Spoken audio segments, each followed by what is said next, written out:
വയനാട്ടിൽ ഉരുൾപൊട്ടൽ ബാധിത മേഖലയായ മുണ്ടക്കൈ, ചൂരൽമല തുടങ്ങിയ പ്രദേശങ്ങളിൽ ഇന്ന് ജനകീയ തിരച്ചിൽ. ദുരിതാശ്വാസ ക്യാമ്പുകളിലും ബന്ധുവീടുകളിലും കഴിയുന്ന പ്രദേശവാസികളെ കൂടി ഉൾപ്പെടുത്തിയാണ് പരിശോധന. വിവിധ സേനാ വിഭാഗങ്ങളും ദൗത്യത്തിന്റെ ഭാഗമാകും.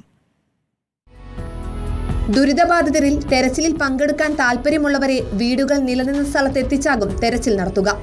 NDRF, ഫയർഫോഴ്സ് ഉൾപ്പെടെ വിവിധ സേനാ വിഭാഗങ്ങളും സന്നദ്ധ പ്രവർത്തകരും തെരച്ചിലിൽ പങ്കെടുക്കും. അതേസമയം ജനകീയ തെരച്ചിലിനെ സ്വാഗതം ചെയ്യുന്നുവെങ്കിലും പൂർണ്ണമായും ആശങ്കയൊഴിയുന്നില്ല നാട്ടുകാർക്ക്. ജനകീയ തെരച്ചിൽ ശരിക്കും ഒരു സ്വാഗതാർഹമായ കാര്യം തന്നെയാണ്, സംശയമൊന്നുമില്ല. അത് ഞങ്ങളുടെ നാട്ടിൽ താമസിച്ചവർ ഞങ്ങളവിടെ പോയി, ഞങ്ങൾക്കാണ് അവിടെ അറിയാം എവിടെയൊക്കെയാണ് വീടുകളുണ്ടായത്, എങ്ങനെയാണ് പുഴ ആദ്യം ഉണ്ടായിരുന്നത്, എല്ലാ കാര്യങ്ങളും ജിയോഗ്രഫിക്കലി ഞങ്ങൾക്കാണ് അറിയാം. അപ്പോൾ അവിടെ നാട്ടുകാർ പോയി ആ തെരച്ചിലിൻ്റെ ഭാഗമാവുന്നത് നല്ലൊരു കാര്യം തന്നെയാണ്. പക്ഷേ ഞങ്ങളൊരു ആശങ്ക എന്ന് പറയുന്നത് ഇത് ജനകീയ തെരച്ചിൽ മാത്രമാവുമോ എന്നാണ്. കാരണം ഞങ്ങൾക്ക് പോയിട്ട് അവിടെ തിരയാന്ന് പറഞ്ഞാൽ ഞങ്ങൾക്കിത് സ്പോട്ട് ചെയ്യാനേ പറ്റുള്ളൂ. ഇതുവരെ വിപുലമായ തെരച്ചിലാണ് മേഖലയിൽ നടന്നത്.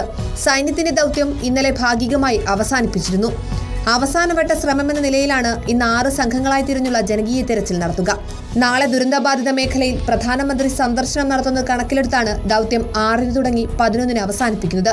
റിപ്പോർട്ടർ, വയനാട്.